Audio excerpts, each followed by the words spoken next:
Kita agak inilah, kita coba flashback sebelum kita mulai belajar dulu nih. Yang memutuskan why I have to take this subject tuh apa gitu.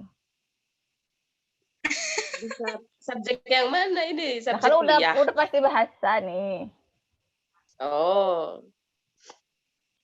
Siapa dulu? Nah, yang muda dulu deh. Enggak. Made. Apa tadi? Apa yang memutuskan mau belajar bahasa asing? Mau belajar Apapun bahasa ya. asing. Bahasa asing, general ya. General. Nggak ada alasan khusus sih dulu. Globalisasi, udah. Debak. Nggak, sungguh itu tidak ada dalam kamusku dulu. Nggak ada. Jadi dulu itu ke Pare juga belajar bahasa Inggris ya karena memang waktu itu nggak keterima di universitas negeri kan. Jadi belajar ke Pare dulu aja gitu. Disuruhnya ke Pare ya udah ngikut orang tua ke Pare. Taunya nyangkut kecantol sama sistem belajar sih, bukan bahasanya tapi sistem belajarnya di sini. Makanya keterusan. Akhirnya ngambil kuliah juga. Nah, ngambil kuliah juga sebenarnya nggak mau sastra Inggris awalnya kan emang rencananya mau ambil pendidikan luar biasa di Uniska. Tapi pas tahun 2012 itu kuotanya nggak mencukupi, jadinya kalau nggak ditutup. salah Anda juga diracuni si cumi-cumi itu ya? Ya, saya korban pertama. Makanya. Dirham.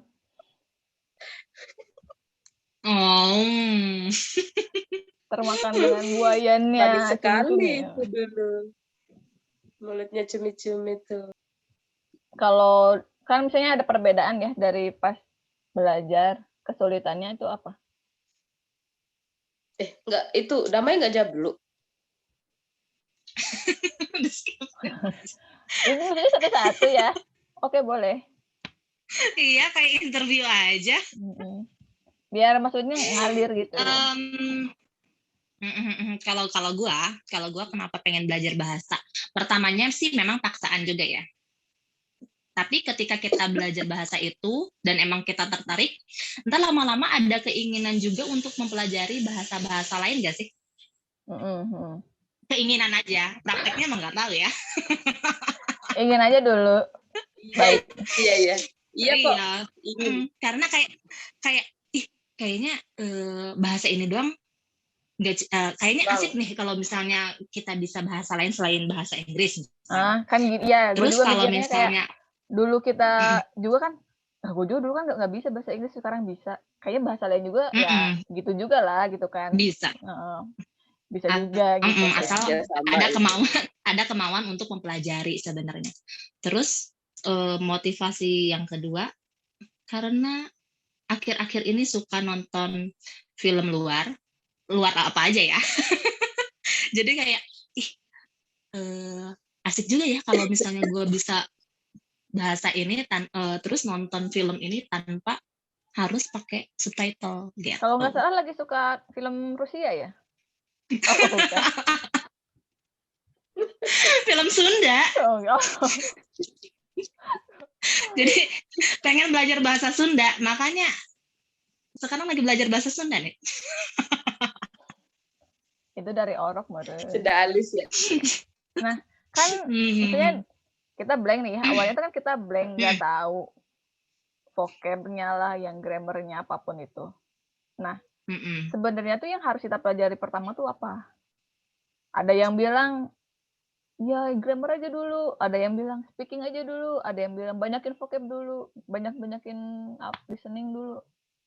Atau balik lagi ke apa namanya, kecakapan si orangnya gitu.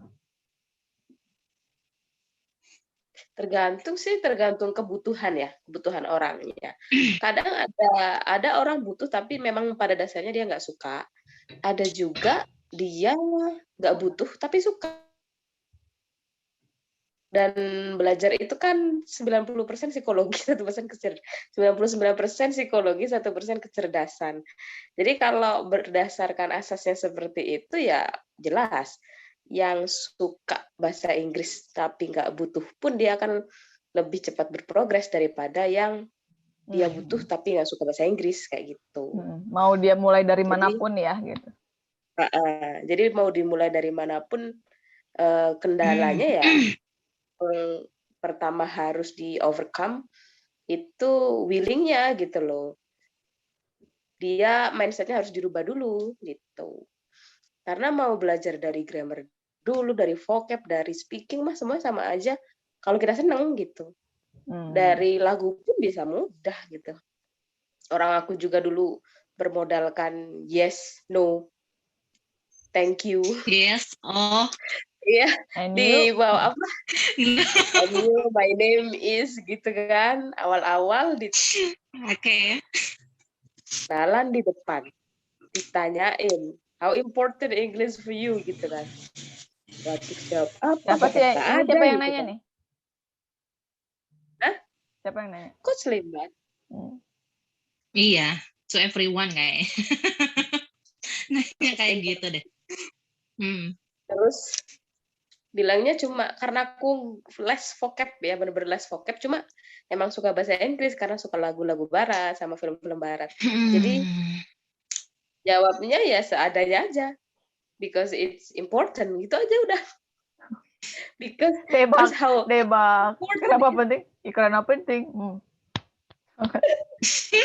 Out of the box sekali kata Coach Lim. Iya makanya.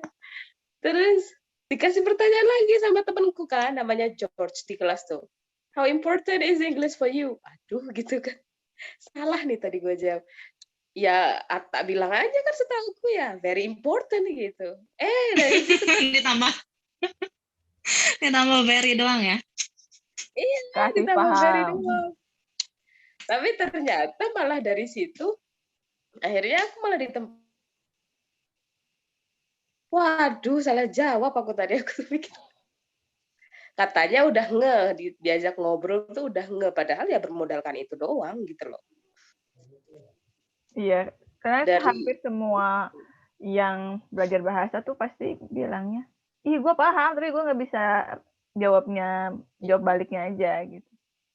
Itu klasik banget itu udah. Kalau Damai dulu termasuk yang mulai dari mana? Dari vocab kah? Dari grammarnya kah? Kalau menurut gue sih kayaknya yang paling penting itu vocab, karena kalau kita nggak punya vocab, kita nggak bisa ngomong sama sekali. Kalau misalnya kita punya vocab ya grammar salah, misalnya kayak price gitu kan, misalnya gue nggak bisa bahasa Inggris, price, orang pasti ngerti kan, oh harga gitu kan. Tapi kalau kita nggak punya vocab sama sekali, gitu kan, mau grammar tahu, tapi vocabnya nggak tahu, percuma. Jadi memang menurutku, menurut pengalamanku lebih penting itu vocab. Kalau kita udah kaya vocabnya, ntar juga ngikutin sih speakingnya. Karena selancar apapun kita, kalau misalnya vocab kita terbatas, ketika kita diajukan beberapa topik yang spesifik, pasti kita langsung ngeblank, bahasa Inggris ini apa ya? Karena emang kita vocabnya terbatas ya toh. Jadi kalau pengen bahasa Inggrisnya bahasa apapun ya lancar, ya vocabnya diperkaya dulu. Kalau misalnya vocabnya udah banyak, pasti speaking, grammarnya pasti mengikuti. Menurutku, pengalamanku ya. Tapi setiap orang beda sih. Speaking sama grammarnya mah ininya ya, maksudnya untuk penyempurnaan gitu kan, untuk penempatan kan kayak, mengaplikasikan si vocab tadi. Kayak anak kecil kan, waktu belajar ngomong kan dia per kata kan, ngumpulin dulu vocabnya, makan nggak kalimat lengkap mah saya mau makan, nggak gitu kan, pasti makan enak. Nanti kalau misalnya vocabnya udah banyak, anak kecil itu juga bisa nyusun kata-kata, pertanyaan, segala macam. Iya, bertahap dia juga, maksudnya bisa nyusunnya kan pas di umur berapa baru bisa nyusun yang benar-benar. Nah, ini udah lama banget sih. Gua nggak kenal pokoknya orang itu. Dia tuh bahasa Inggrisnya jelek. Katanya bahasa Inggrisnya jelek. Terus ketika itu dia memutusin untuk cuti selama setahun kuliah, mau ngafalin vocab di kamus. Pertamanya lu gila lu gitu kayak gitu. Tapi pada akhirnya dia beneran konsisten ngafalin vocab sebanyak mungkin. Akhirnya dia bisa pindah kuliah di yang lebih bagus kampusnya. Cuman itu udah lupa lagi sih cerita-ceritanya kayak gitu. Intinya kemauan sama vocab dulu diperkaya. Apa? Kemauan, iya sih, itu kemauan sulit. sama apa namanya yang terus menerus konsisten. Drilling apa?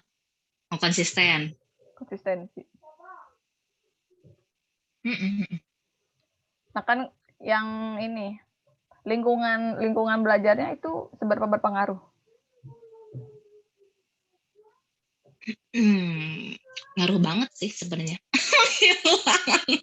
Sinyal nih kayaknya. Apa dia sudah tumbang, ini baru 7:30, dia baru join 10 menit. Menurut gue ya semua, kalau kita apa ya, mentalnya emang pengen willingnya itu, keinginannya itu kuat, sebenarnya lingkungan nggak terlalu ngaruh. Cuman lingkungan juga bisa memberikan sisi positif gitu. Mungkin tadinya kita nggak mau belajar, tapi ketika teman-temannya positif semua, pada rajin, kita juga ke bawah rajin. Karena tempat duduk itu menentukan juga benar. Kita lagi belajar, kita duduknya bareng sama teman-teman yang emang tukang ngobrol di kelas, gitu kan? Pasti kita juga sedikitnya pasti kepengaruh ke bawah, walaupun kita emang pengen belajar gitu, tapi pasti terpengaruh. Makanya cari teman-teman yang emang suka positif apa ya, positif sama emang mereka juga pengen belajar. Tuh. Kalau ini kan, kalau ya lu kan udah pernah ngerasain jadi murid, pernah ngajar juga pernah. Itu ada perbedaannya apa tuh? Perbedaan apanya? Ya kan kalau belajar lu yang nyerap kan, kalau pas ngajar delivery-nya kan. Justru sebenarnya kalau gue tuh dibantu belajar gue lebih bisa itu gara-gara gue nge-share ilmu gue. Karena semakin sering lu nge-share ilmu lu, semakin nempel. Cuman nggak tahu mereka bisa nyerap. Lu juga nge-review terus kan yang mau lu ajarin. Nge-review gitu. Terus. Karena memang ya waktu pertama, misalnya gue ngajar kelas ini, materinya ini, ya pertama gue ngerti, cuman gue nggak tahu cara delivery-nya kan. Tapi nanti setelah kelas yang berbeda dengan materi yang sama, ya gue semakin ngerti, terus tahu karakter siswanya, ya udah semakin lancar. Ya itu sih, harus latihan semuanya juga. Nah terus kan kalau ngajar ya banyak kepala kan ya, dengan kemampuan yang berbeda-beda nih. Nah lu menentukan bukan kurikulum apa tuh ya, materi ini tuh pasti nggak mungkin kan langsung cocok untuk semuanya gitu. Iya. Nah itu gimana? Tapi kalau guru yang di instansi formal itu kayak kita tuh dituntut untuk mentransfer materi, bukan mentransfer ilmu. Karena kita ada silabusnya. Kita mau nggak mau, misalnya anaknya belum ngerti, tapi kita harus udah sampai ke materi ini ya, kita sampai progresnya kan harus udah nyampe sini nih, sedangkan si anak ini masih di belakang gitu. Iya, ya jalan satu-satunya kita tetap ngasih materi ke dia, nanti kita ngasih beberapa materi tambahan ke dia, atau enggak kita ngasih kelompok belajar di mana yang satu bisa jadi leadernya. Orang ini gitu. Oh gitu. Cuman kan nggak semua orang bisa jadi leader. Iya sih, maksudnya kan itu udah nasional kan ya materi kalau yang di sekolah gitu. Yeah. Gua kira tuh misalnya ada apa namanya kayak placement test gitu, terus si gurunya yang bikin formula nih, materi ini tuh cocok lah gitu. Oh enggak ya. Hmm. Jadi emang Kalau tugasnya delivery aja yang udah ada gitu kan? Iya, ya kita ngasih materi tambahan lah ya, referensi tambahan. Kalau buku, modul semuanya udah ada. Tapi misalnya minggu pertama harus tentang report text. Ya kita kasih report text. Ntar minggu kedua udah harus tentang opinions. Dia nggak ngerti tentang yang materi kemarin, ya kita gimana? Tetap harus kewajiban kita ngasih tahu anak-anak yang lain juga. Sedangkan waktu terbatas. Oh Itu iya. sih Jangan sampai si kekurangan. yang anak ini jadi memperlambat delivery materi yang selanjutnya gitu ya. Nanti kan di ujian akhir, apalagi kalau misalnya ujian nasional, semua materi keluar kan. Ntar kalau misalnya kita, kecuali memang ya, kalau kita yang bikin soal, masih bisa menyesuaikan dengan materi yang kita sampaikan. Tapi kan tetap aja di akhir, materi itu harus tersampaikan semua. Gitu. Ya jadi leader sih. Kita biasanya bagi kelompok 3, jadi PR-nya teh lebih ke metode pembelajarannya ya? Iya, cuman kan kalau kelasnya heterogen gitu, nggak homogen, jadi bebannya berat banget. Makanya jangan heran dari dari kita SD sampai SMA kita belajar bahasa Inggris tapi nggak bisa-bisa, ya itu karena nggak heterogen. Nggak homogen. Yang bisa-bisa dan nggak homogen. Jadi yang bisa-bisa ya enggak, ya udah kan? semakin Tiba-tiba tertinggal kita menyadari saat kursus, ternyata aing bisa. Selama ini aing ngapain? Karena ya nggak bisa mengikuti pelajaran di kelas gitu, tertinggal. Yang tertinggal semakin tertinggal. Kalau misalnya yang udah bisa, kita ulang-ulang lagi materinya membosankan gitu. Nah kalau ya udah kita bahas bahasa Inggris dulu nih. Kan ada speaking, grammar, pronunciation. Buat lo sendiri yang sulit yang mana?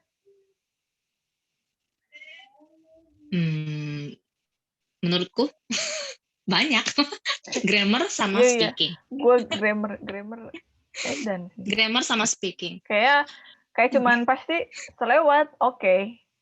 Besok gue ditanya mungkin belum tentu gue bisa jelasin balik. Atau pemahaman gue masih pemahamannya kemarin, itu masih sama tuh, pasti udah ambiar. Iya, kalau untuk delivery sih, maksudnya kalau untuk mengajar, ya pasti sulit grammar, karena kan kita pertanggungjawabannya kalau kita salah, kasihan anak-anak ya. Tapi kalau misalnya untuk ke prakteknya gitu langsung di kehidupan nyatanya, grammar menurutku nggak terlalu penting-penting banget sih. Yang penting speaking sama pronunciation-nya bagus ya. Ya jangan parah-parah banget juga, tapi kalau misalnya grammarnya yang complicated kayak conditional atau misalnya perfect tense, ya kalau yang simpel-simpelnya pasti orang juga ngerti kok basicnya. Tapi kalau untuk mengajar, menurutku paling susah grammar. Kalau untuk praktisnya di kehidupan nyatanya speaking. Karena nggak pede juga sih. Kalau pas lu belajarnya? Kalau gue pas belajarnya, apa listening? Kalau pas karena belajarnya, Anda bolos terus waktu kelas listening. itu kan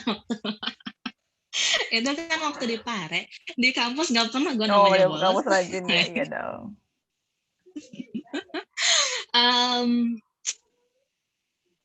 Nggak tahu ya. Kalau gue hafalan, pokoknya yang berhubungan sama hafalan gue agak sulit. Kalau ngomongin apa yang paling sulit waktu belajar, semuanya juga kalau mempelajari mah gampang sih. Yang susah itu prakteknya. Karena gue mah tipe orang gini, pas di kelas ngerti gitu, bisa ngerti bisa. sampai tidak mencatat ya. Ya ngerti nggak mencatat, ngerti ngerjain tugas bisa, tapi ketika gue mau praktekin di kenyataannya gitu langsung, gue tuh agak kurang nggak pede gitu, jadi sulit untuk prakteknya di luar. Kalau di kelas mah bisa mengikuti, ngerti lah gitu. Kenapa ya? Malah nanya gue, kenapa ya? Tapi kalau masa yang ngomong gitu, ngomong bahasa Inggris atau apalah, nggak pede. Aneh. Takut salah kali ya? Takut dicemooh ya? Iya, itu kayaknya deh. Karena di kelas bisa gitu. Harusnya di kelas gak bisa, jadi pas prakteknya juga wajar sih udah salah, di kelasnya juga gitu kan. Kalau pas penentuan skor ya, kan ada yang nanti absenmu tuh ngaruh sekian persen gitu kan nilai. Kalau lo sendiri condong yang penting anak ini paham, mau dia jarang masuk, tapi kalau dia paham dan nilai ulangan atau ujiannya bagus ya nggak masalah gitu. Apa tetap objektif aja? Ini pandangan gue sebagai teacher apa sebagai murid? Kalau sebagai murid nggak apa-apa. Lalu kalau sebagai teacher ya namanya jadi guru pengen ya kan yang paling penting itu proses juga kan. Sepinter-pinternya lu bisa belajar dari orang lain gitu. Jadi absen ya harus datang gitu. Tetap ya, jadi sebenarnya pertemuan harus 100%. Kok gue baru nyadar sekarang ya? Kenapa? Bener. Iya, si hadir itu bukan masalah hadir, tapi kan proses pembelajarannya kan gitu kan. Atau proses dia sama teman-teman di kelasnya gitu kan. Bukan masalah lo harus datang tapi tidur di kelas ya sama bohong gitu kan. Iyalah, kayak ngedengerin teachernya ngobrol kan, kalau misalnya kali aja teachernya salah, kita ternyata salah dia. Kita benerin. Nah, nggak apa-apa, kan kita saling mengingatkan. Murid gue juga ada yang ngingetin gue, Miss ini kayaknya salah deh, tapi ternyata dia yang salah.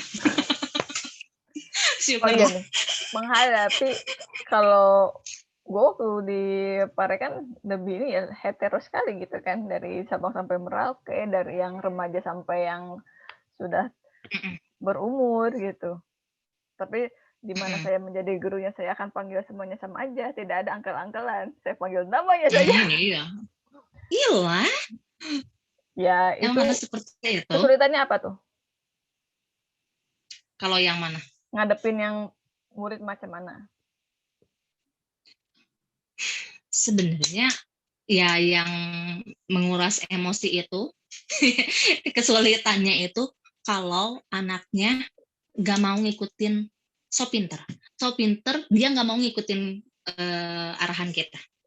Betul. Beda ya kalau dia pinter atau dia pinter tapi masih mau ngikutin arahan kita, nggak so pinter taunya dia nggak bisa apa-apa gitu, atau nggak males ngedengerin explanation kita. Itu yang paling sulit sih. Tapi kalau misalnya dia nggak bisa tapi banyak nanya, kritis, malah kita senang, serasa dia nganggap kita ada gitu di kelas itu. Jadi kalau misalnya balik lagi ke aku dianggap gitu. Aku dianggap apa tidak? Karena memang yang so pinter itu yang bikin suasana kelas jadi gimana ya? Iya, jadi jelek karena apa ya? Mungkin mereka terbiasa kalau guru tuh ya tua, bukan yang muda kayak gini. Jadi kalau yang ngajar muda tuh dari awal mereka sudah underestimate gitu. Kalau gue sih belum pernah ngajar yang lebih tua juga sih. Kalau gue lumayan sering waktu itu. Jadi semuanya juga pada ini sih, pada respect lah.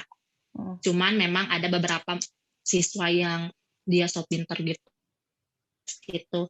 Kalau dia beneran nggak tahu, kalau dia beneran nggak tahu, gue senang ya.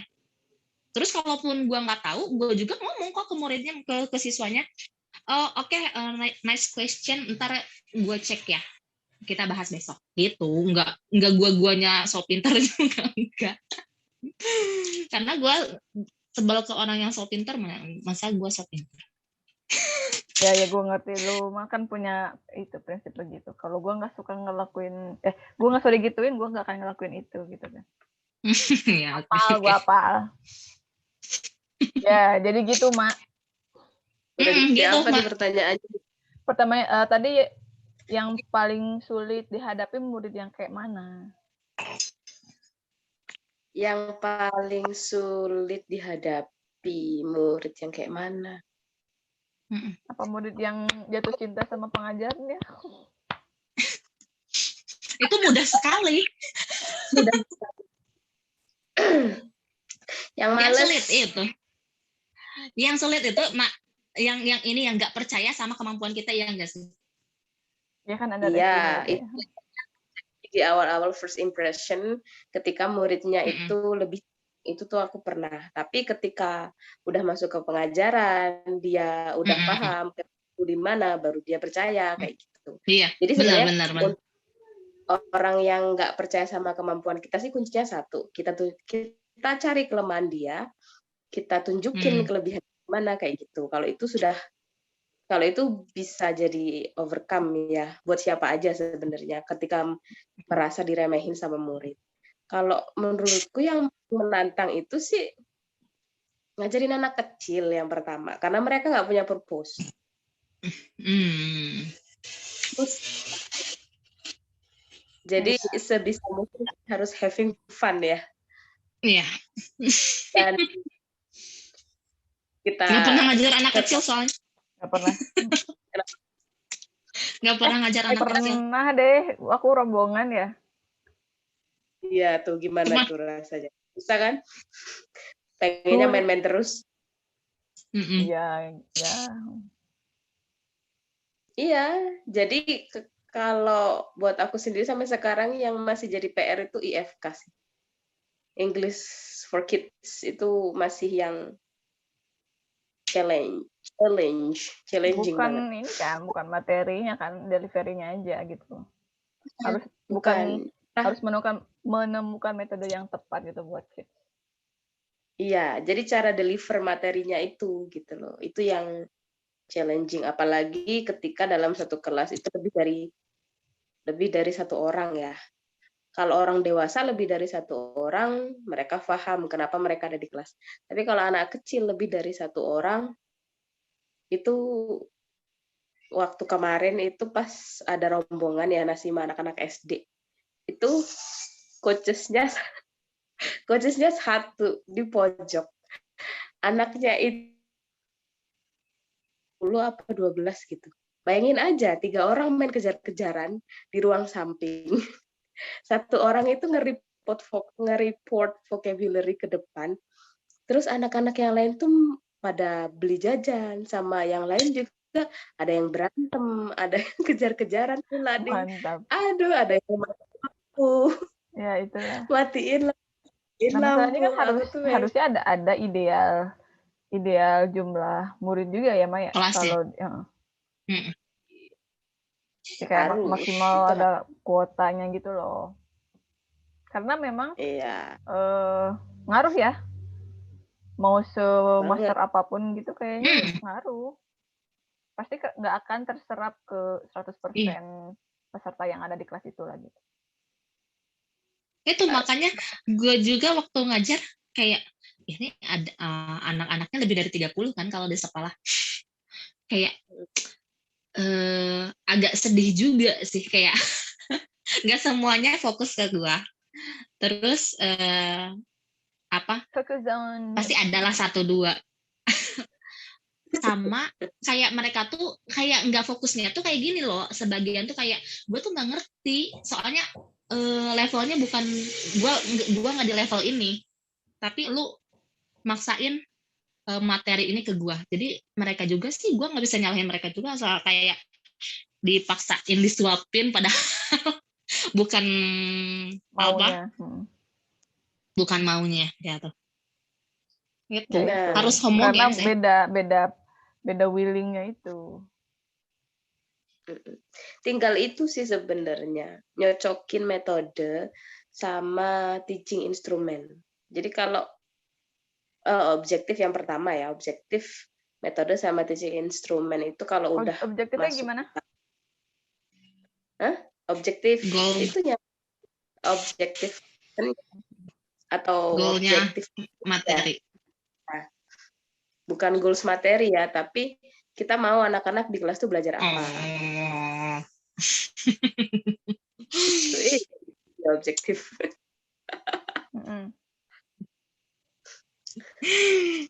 Gue kira Gitu aja karena dalam penilaian, bukan?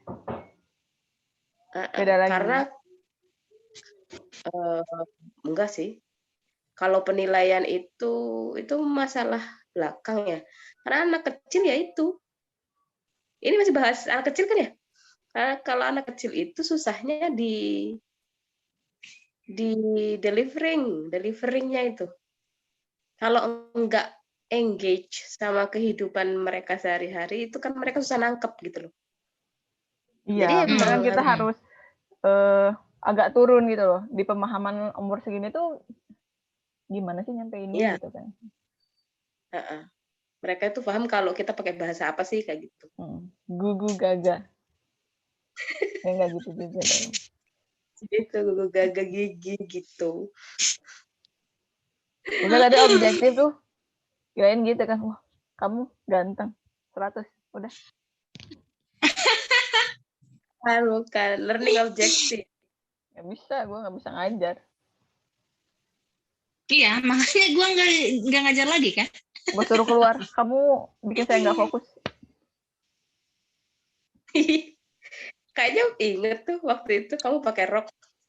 Hei, yang mana? Hei. Fokus memorizing. Setelah dia punya willing nih, geng. Apa yang harus dia lakukan?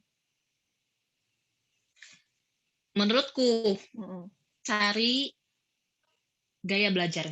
Gaya belajar lu apa? Yang paling cocok.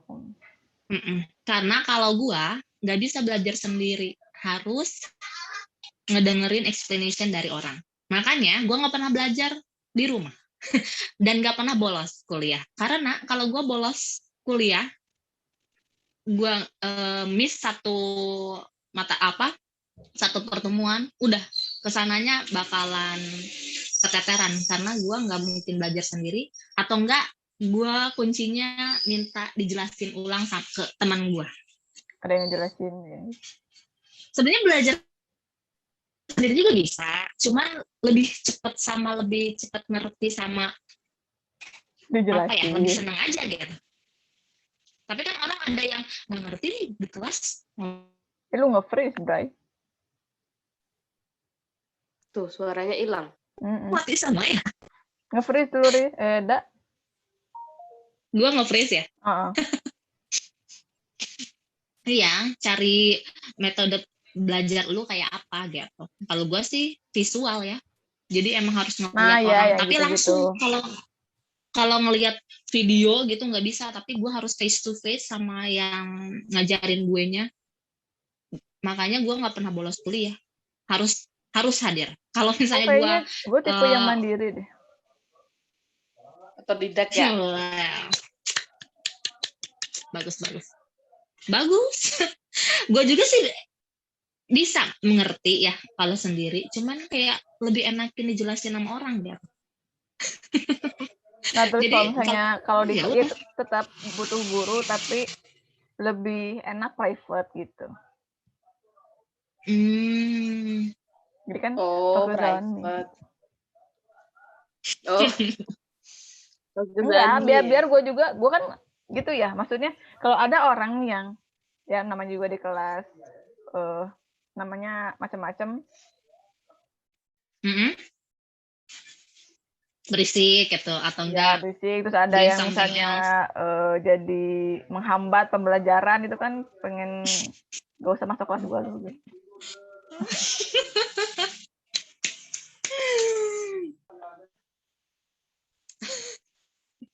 Banyak yang sebel nggak sama lu ya, Jo? Kayaknya, jadi setiap ada yang berisik sama Jo langsung dilirikin, lirikan maut. Enggak lirik, guys. Guys, gitu doang. Maksudnya apa, guys? Itu mah Kian. Oh iya, dia mah yang ngajarnya bukan ya. Ya gimana nggak digaji orang berisik? Paling kelas Makanya damai ini kan itu. gue tuh pengen belajar lagi. Gue pengen belajar lagi, cuman gue nggak bisa belajar sendiri, tetap harus kayak pengen kursus gue gitu.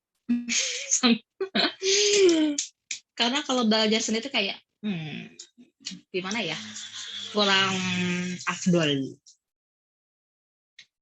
Ajarin gue. Jadi itu maaf, itu pertanyaannya. Kalau udah ada niat nih, si orang ini harus gimana? Iya, tadi kalau gue udah kejawab. Cari metode belajar lu, terus cari kekurangan lu apa. Jangan sampai lu mempelajari yang lu udah ahli. Ya kalau lu misalnya vocabnya udah bagus, berarti tinggal mempelajari aspek lain, skill lain gitu.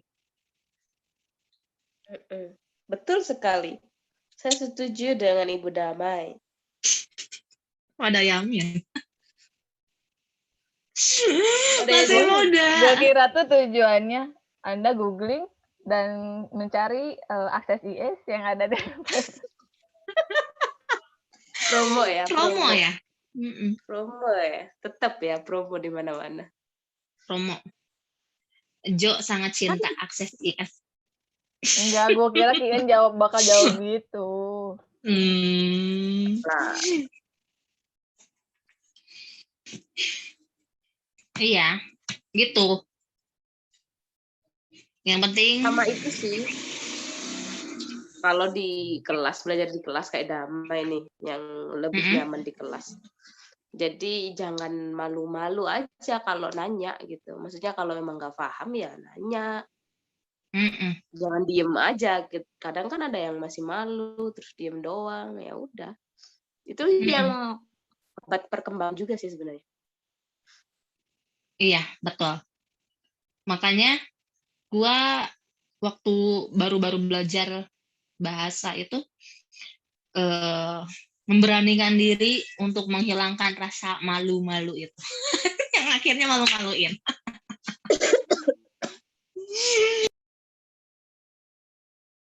Malu-maluin. Enggak lah.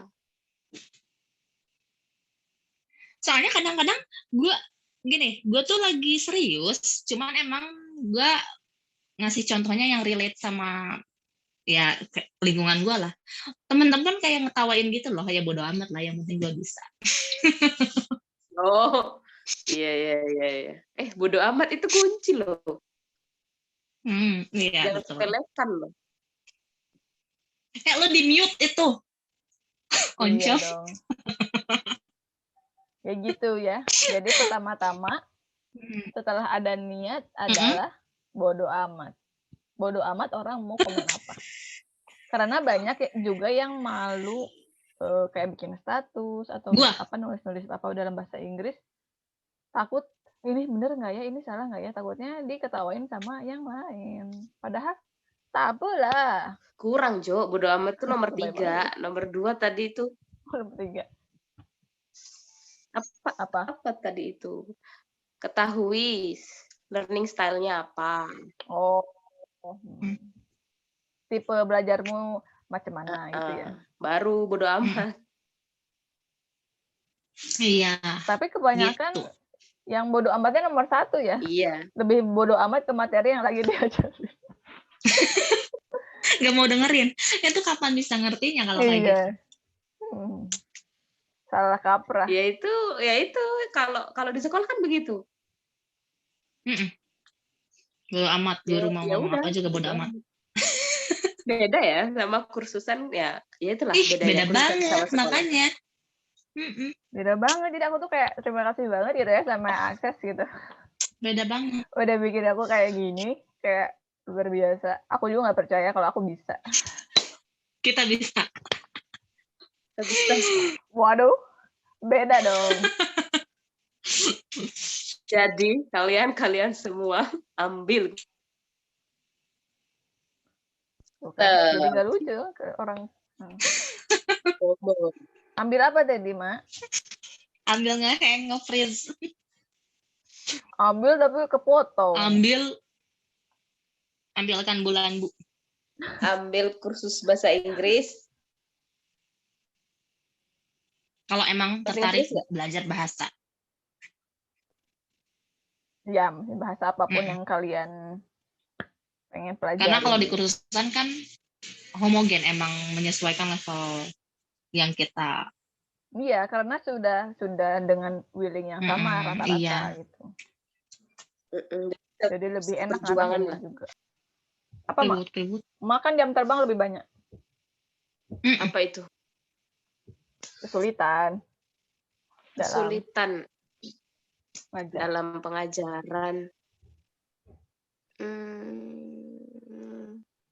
Paling selain yang udah kita sebutin itu ya persiapan diri, persiapan pengajarnya sih.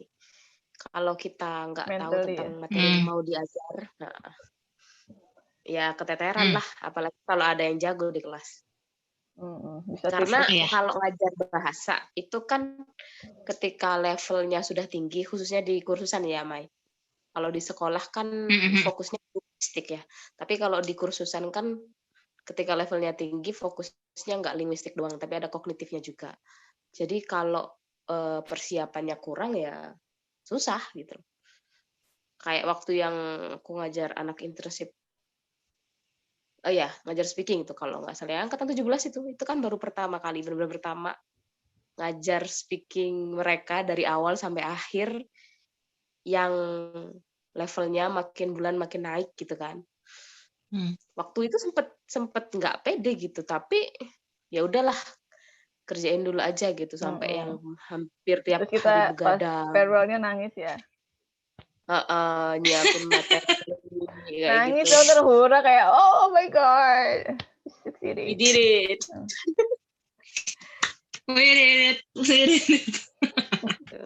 Dora. Iya sih, kangen momen itu, tapi ya itu up and down banget anjir hidup gua ngajar di Pareto, exhausted, mentally exhausted. Tapi kalian jadi banyak ininya, tahu, banyak pengalamannya. Tapi kalau gue itu hanya setahun ngajar ya. Itu tapi full ngajar di sekolah. Ngajar full.